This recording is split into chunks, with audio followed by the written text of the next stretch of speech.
Coming up, a historic agreement between the Yurok Tribe and the state of California that allows them to gather medicinal plants. Plus, Tesla is partnering with a tribal nation for a second time to sell electric cars. And an Indigenous take on William Shakespeare. I'm Mackenzie Allen Charmley. Join us for those interviews from the ICT Newscast.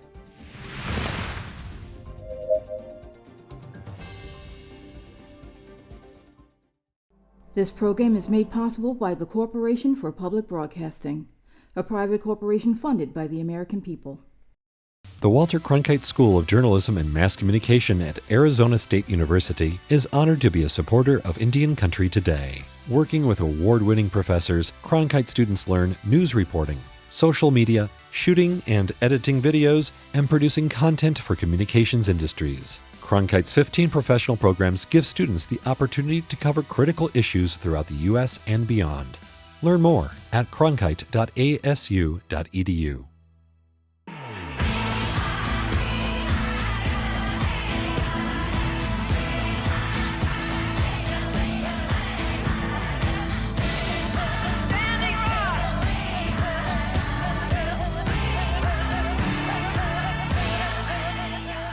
This is the ICT Newscast with Aaliyah Chavez. Chinangale, we're glad you could join us. Aaliyah is away. ICT is proud to present to you some memorable interviews today as we give thanks and honor our Indigenous heritage. Jim Gray was the youngest chief to be elected to lead the Osage Nation in Oklahoma. During that time, he worked through many issues that helped strengthen his tribe's government. Today, he runs Gray Consulting and helps with other tribes on a number of issues, such as updating their tribal constitutions. He says it all starts with tribal sovereignty. I think the most important thing is the more universal truths that govern Indian country, and that is the sovereignty to be able to pursue goals and aspirations that are consistent within your tribe's culture, and have the freedom to be able to pursue those in areas of historic preservation, economic development, and a variety of other things. And it just helps bring our people together. You speak on updating and changing tribal constitutions to better serve tribal citizens. What are some of the key changes you see that tribes need to make in those constitutions? I think what we're looking at right now in 2022 is that many tribes are governed under a document that was created nearly 100 years ago. The Indian Reorganization Act created a kind of a model constitution that had very limited authority and very limited checks and balances. And unfortunately, it's very difficult to evolve out of those without the assistance of the Department of Interior, who serves as the trustee over many of these tribes' activities and how they govern themselves. And so that's probably one of the biggest challenges, being able to modernize our tribe within that structure. Are people at all surprised to know that the Interior Department plays a role like this in updating tribal constitutions? Well, I know that it's not quite the most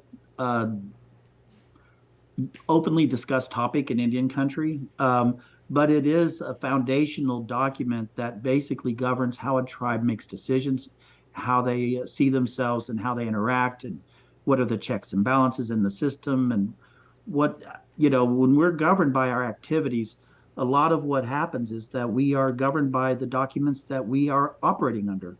And if they're not serving the needs of our people, then it creates legitimate internal challenges that makes it difficult for us to fully express ourselves in our sovereignty. When I think about changing tribal constitutions, I immediately think about all the interviews I've had with Native leaders over the past few years. And one of those topics that always seems to be something that people either want to talk about or want to avoid is blood quantum and tribal citizenship. Is that something that you've had to deal with in working with tribes who are updating their constitutions? I think one of the biggest challenges that tribes face is trying to detach themselves from the colonial influences that were there when these constitutions were drafted. There's very little in the historical record that shows where tribes actually governed themselves identified themselves as under a blood quantum. This is a European tool. And unfortunately, it is a part of many tribes' governmental identities and how they identify their own members. And some tribes have evolved out of it, and some are still stuck in this internal grip that these colonial institutions have on our tribe's ability to identify each other. I want to switch gears and talk about economic development because that, of course, is another part of the work that you do. So maybe tell us, what kinds of projects you're working on in that regard.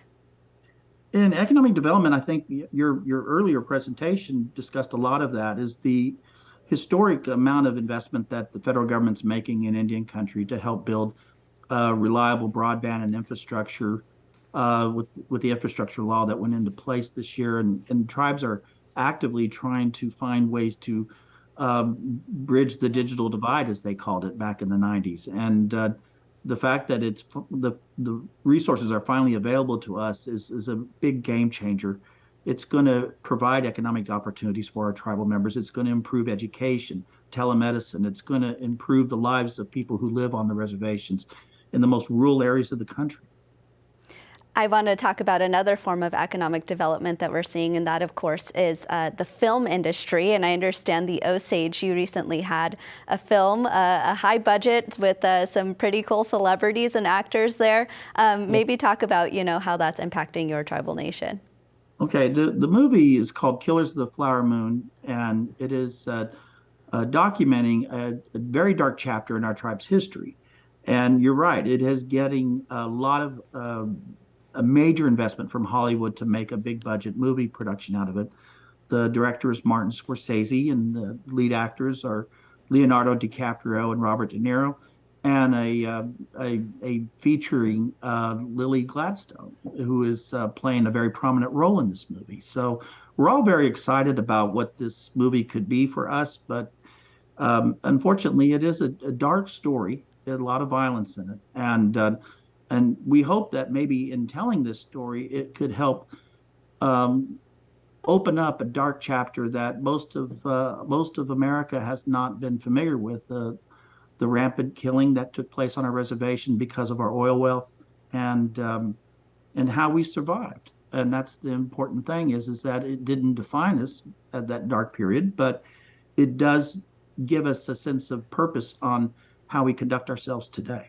In September, the Yurok Tribe signed an agreement with the state of California to make it easier to harvest traditional products. Rosie Clayburn, the tribe's heritage preservation officer, tells us what this means to her people. This is the first MOU signed with a California tribe. And what it does is, we have the global MOU that outlines some goals with our California state partners. And, talking about traditional ecological knowledge, talking about co-management and ways of, having access for, ceremonial and gathering within the California State Park system in our ancestral territory. A part of the global MOU underneath is the traditional gathering, clause in MOU. And so, like you said, we just have to go in now and show our tribal ID in order to access plants and minerals from the California State Park system. Can you maybe describe the context of tribal citizens who are saying that this was something that they needed, or, why was this MOU really created so that you could protect the needs of tribal citizens? Yeah, up until this point, I've worked for the tribe for 20 years for my tribe. I'm a Yurok tribal member too. And it's always been a struggle to get access, even just to get in past the kiosks where you have to pay a fee to get into your own tribal lands. And, we've had incidents where, our tribal elders have been stopped for gathering plant materials or medicinal plants. And, now this takes away that process. And, the law requires that we usually get a permit.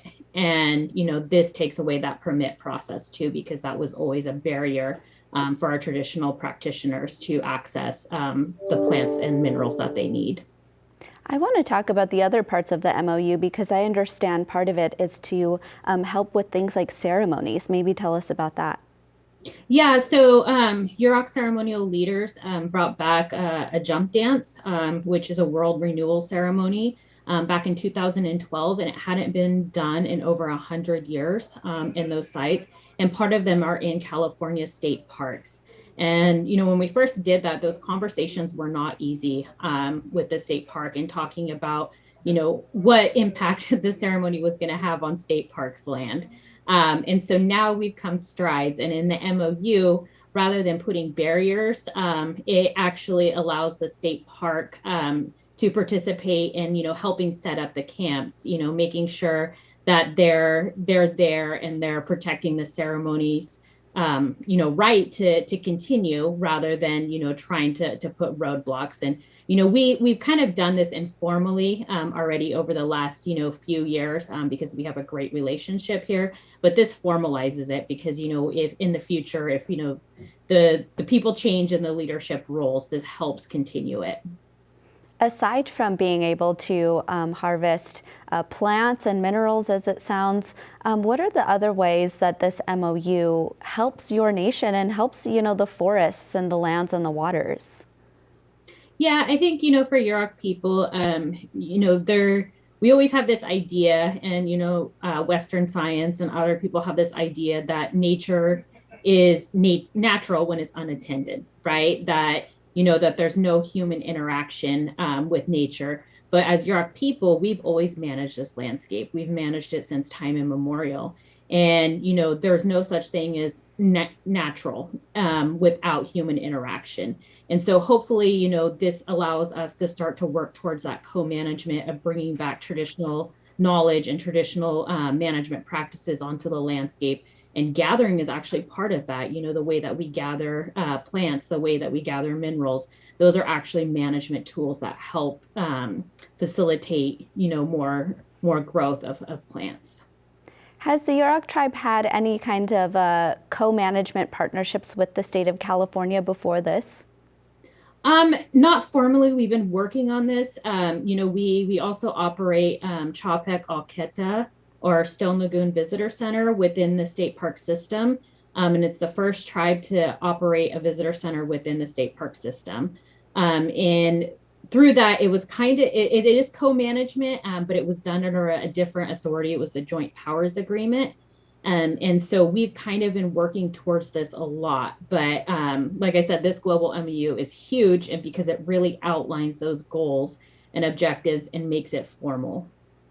I want to talk about what the reaction has been from your community, because I imagine, if you were telling your tribal citizens, like, we're making it easier for you to be able to gather your plants and your minerals, I imagine that's something they'd be really excited about.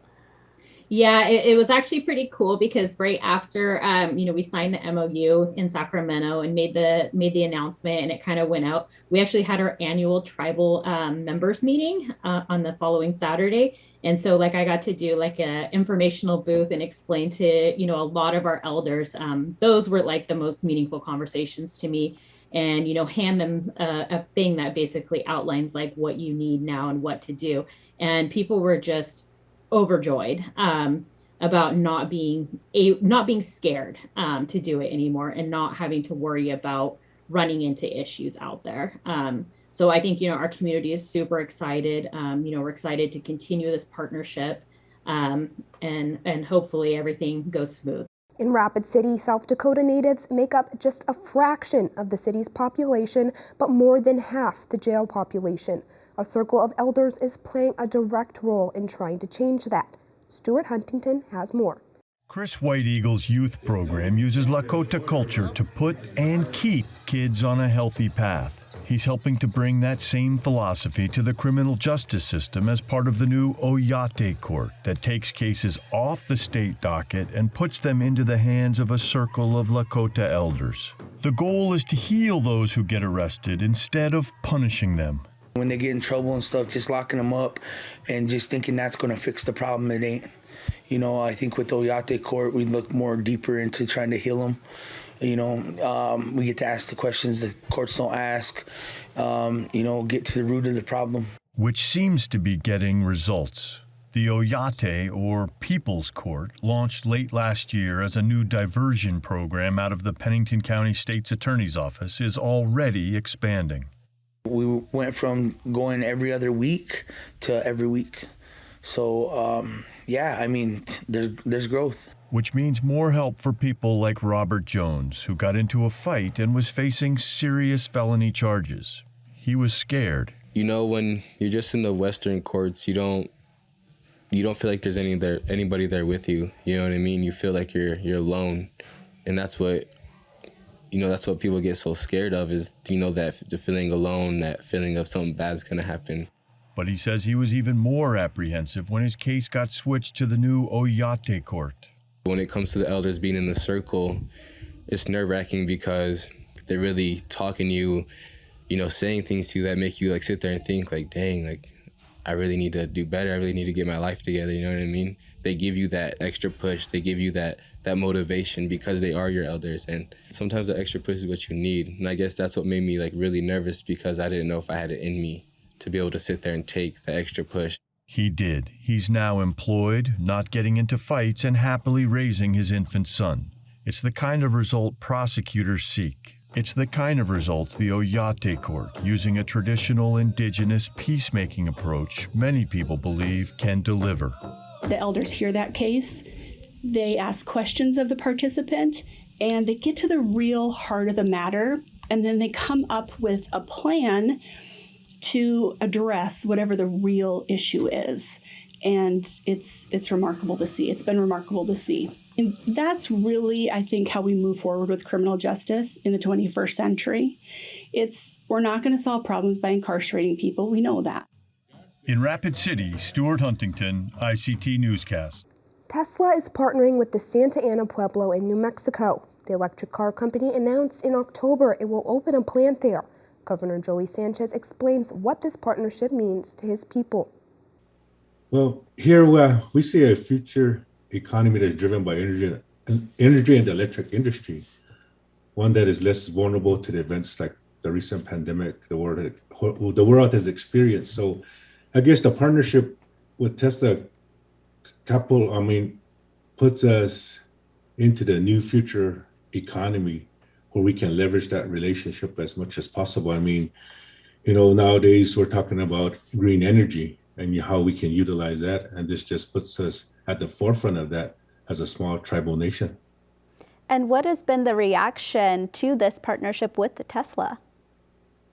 Very positive. It's been a lot of communities around us, pueblos around us, governors, some of our meetings that we had, they've given us a pat on the back, and, they're very proud because it showcases not only us, the Pueblo of Santa Ana, but also the other pueblos within New Mexico on what we can do, and making that effort to pull such a big company and work with such a big company and have that partnership for the benefit of not just only us, but the surrounding areas. I want to talk about where this dealership will be located. I, of course, am from down the road at Kiwa Pueblo, so I know the area very well, but maybe talk about how location-wise this dealership is located in a place that would be really beneficial to Tesla. Well, right now the location is built right on 550 and Tamaya Boulevard, which is at the corner west of Santa Ana Star. And so it's an ideal location during the groundbreaking and where we could publicly name the facility. We had a lot of Tesla owners come out, and they were very grateful that this facility was going to be within, I guess, walking distance, as they would say. But it just opens the door for, Rio Rancho, Albuquerque. We're 15, 20 minutes from Albuquerque, and there are a lot of Tesla owners out there.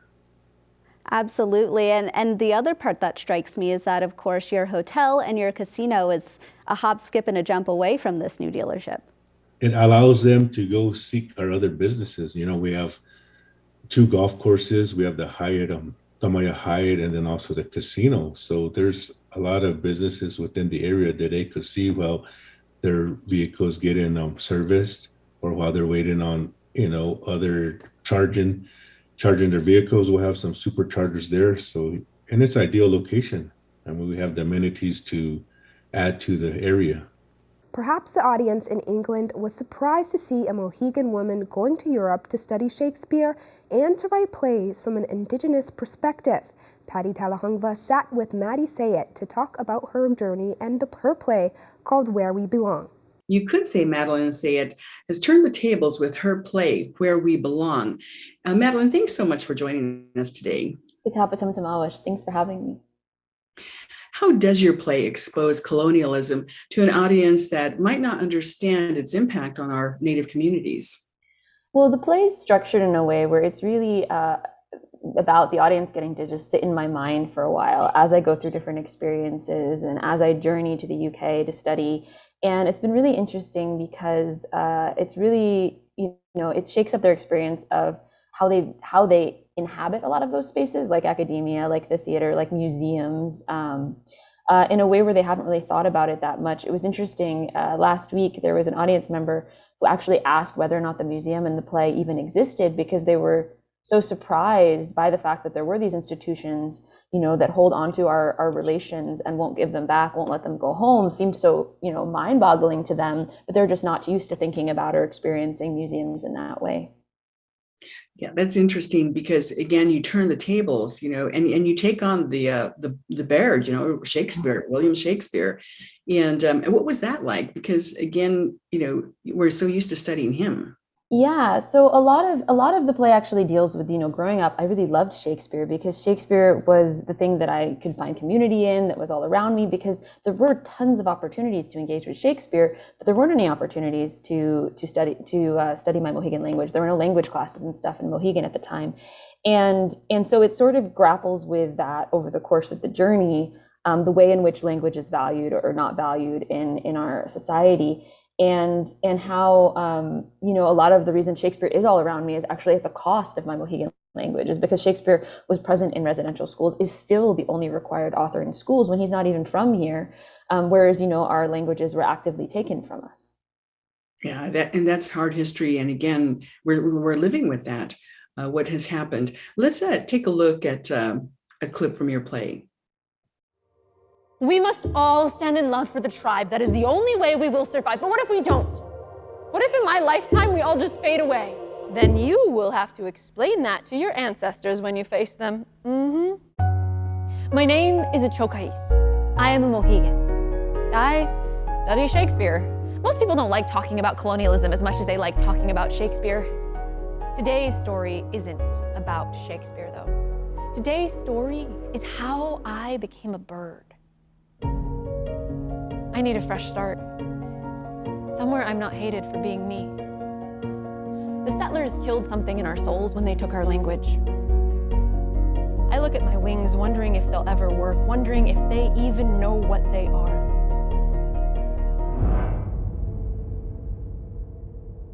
Can someone tell me where I'm going? They don't care about balance, stability, community, peace. They care about women. I've been trying to remember a story. A long time ago, our ancestors told it to us. I think it has to do with where we belong.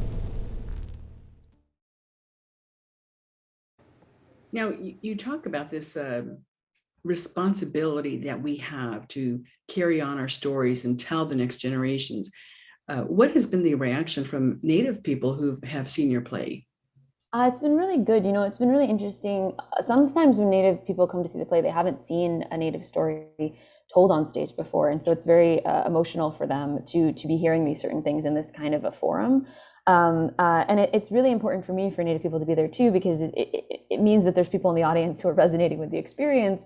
And sometimes when there's only non-Native folks, it kind of makes me feel like I'm being watched, like I'm an object, which is not great, but it's been really powerful to remind me that whenever I'm up there, it's never just me up there. It's me and the people in the audience who are bringing their stories to it, but it's also me and all of the ancestors whose stories come up in the play, and how I process my journey with them and their journeys and what they're constantly bringing to the story in the moment, because things don't change as much as people would hope over time. Isn't that the truth? What is, in your opinion, the state of Native theater today?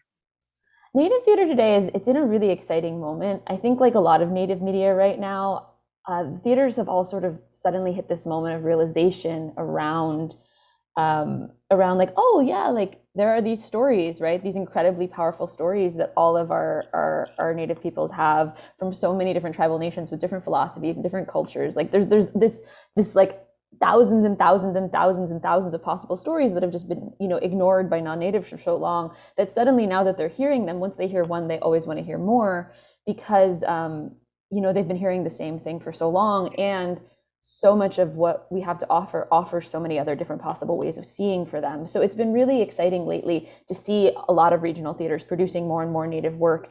And one of the requirements when a theater produces my play is that they also, work with local Native writers to present events by them wherever they are, so that those partnerships can continue. Because the last thing I want is, as a Mohegan person, to show up somewhere else and then they're not building right relations with their community. They're just bringing in an outsider, which is just more colonialism that we don't need.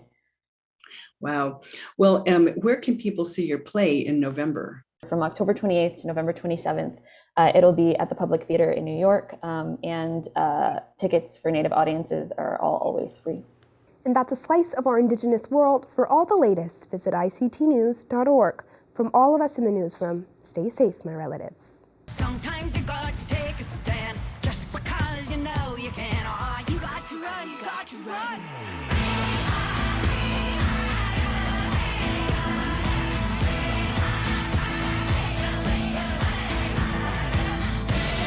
Standing rock.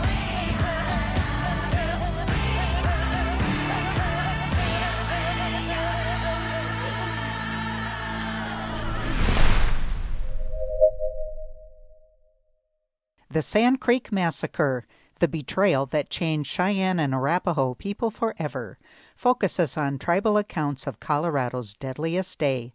Exhibition details at historycoloradocenter.org. This program is made possible by the Corporation for Public Broadcasting, a private corporation funded by the American people.